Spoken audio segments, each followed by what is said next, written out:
ताज्या घडामोडी पाहिजेत तर मग C24 तास या आपल्या YouTube चॅनलला लाईक करा, शेअर करा, सबस्क्राइब करा आणि बेल आयकॉनवरती क्लिक करायला विसरू नका। Sairam electronics and batteries, electronic आणि इन्व्हर्टर बॅटरी यामध्ये mobile, laptop, LED TV, fridge, washing machine, आटा चक्की, microwave oven, water purifier, home theatre, 0% फायनान्सच्या भरपूर ऑफर्स। ठिकाण सायराम इलेक्ट्रॉनिक्स अँड बॅटरीज, खरेदी विक्री संघ, व्यापारी संकुल, नगर मनमाड रोड, राहुरी। संपर्क 93 25 42 22 32। Sairam hospital test tube baby centre. मी डॉक्टर स्वप्नील माने, स्त्रीरोग, वंध्यत्व व दुर्बीणद्वारे शस्त्रक्रिया तज्ज्ञ। आमच्याकडे दुर्बीणद्वारे शस्त्रक्रियेसाठी लागणारे सर्व अत्याधुनिक उपकरणं अवेलेबल आहेत। त्यामध्ये 3D 4D कॅमेरा, तसेच रुग्णांना 10 ते 20 ml रक्तस्राव होतो। पेशंटला खूप आरामदायी ऑपरेशन होतं। सूक्ष्म आजार बाहेर काढले जातात। 10 पटीने पेशंटच्या अवयवांचं निराकरण करता येतं आणि आजाराचं उच्चाटन केलं जातं। सायराम हॉस्पिटल लॅप्रोस्कोपिक सेंटर आणि test baby centre, court area, Bhagyashree हॉटेलच्या पाठीमागे, राहुरी।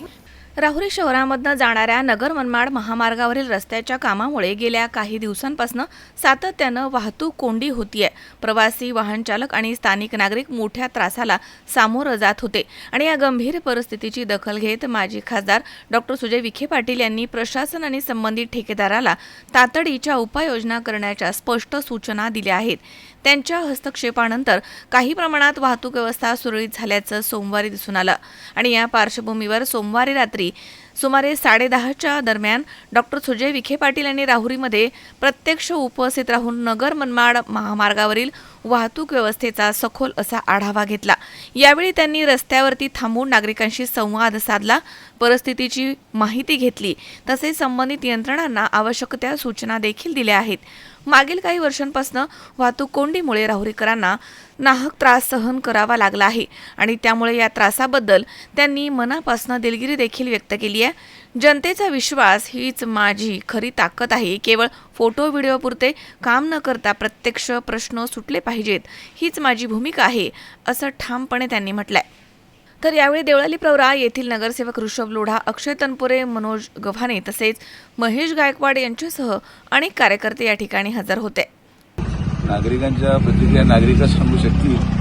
मला एक गोष्टी खात्री 100% आहे की हे फार अगोदरही झालं असतं कदाचित, पण आमचे सर्व जे कार्यकर्ते आहेत हे बिचारे सकाळपासून माझ्या शब्दाखातीर स्वतः रस्त्यावर उभे आहेत आणि जिथे ट्रॅफिक जाम कधी जाणवायला लागलं का लगेच रस्ता मोकळं करणं। तर शेवटी कुठलाही प्रकल्प होत असताना, कुठलीही चांगली गोष्ट होत असताना त्याला जनसमर्थन लागतं। आम्ही सगळ्यांना विश्वासात घेऊन चालणारे लोक आहोत आणि आमच्या मुलांनी जे हे केलं आज, ते त्यांचं काम नाही पण उभे राहिले असे कार्यकर्ते म्हणजे आपण माझं भाग्य समजतो, कारण की आमचे कार्यकर्ते रस्त्यावर उतरून आंदोलन करत नाही।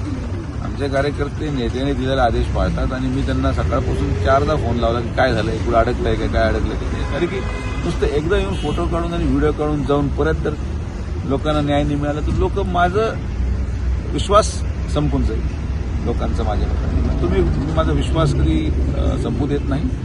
आज अक्षरशः एक तासभर सोडला तर अजिबात पुढेही ट्रॅफिक जॅम नाही आणि सहसा उद्यापासून पुढं थोडा त्रास जरी झाला तरी आमचा प्रयत्न राहील की पुढेही ट्रॅफिक जॅम होणार नाही आणि जर कुठे ट्रॅफिक जॅम आढळलं तर माझे सर्व कार्यकर्ते रस्त्यावर उतरून ट्रॅफिकचं नियोजन करतील अशी मी सूचना दिलेली आहे।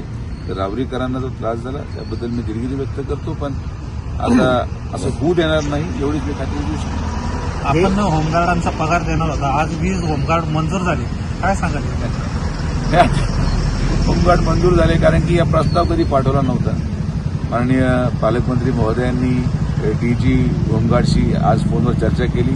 आम्ही सकाळी अर्जंटली राहुरी पोलीस स्टेशनहून प्रस्ताव पाठवला, SP ऑफिस मुंबईला गेला आणि जेव्हा जिद्द असते तर जिद्दीने सगळं होऊ शकतं। फक्त जिद्द पाहिजे आणि नीतिमत्ता पाहिजे, नीतिमत्ता असल्यावरच कामं होतात।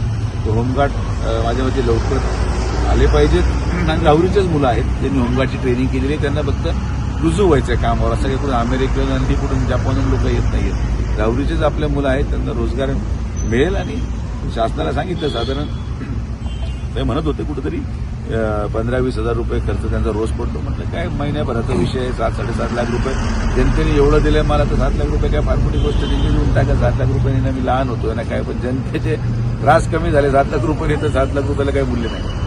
मनोज साळवेसह महेश दाने, सी 24 तास, राहुरी.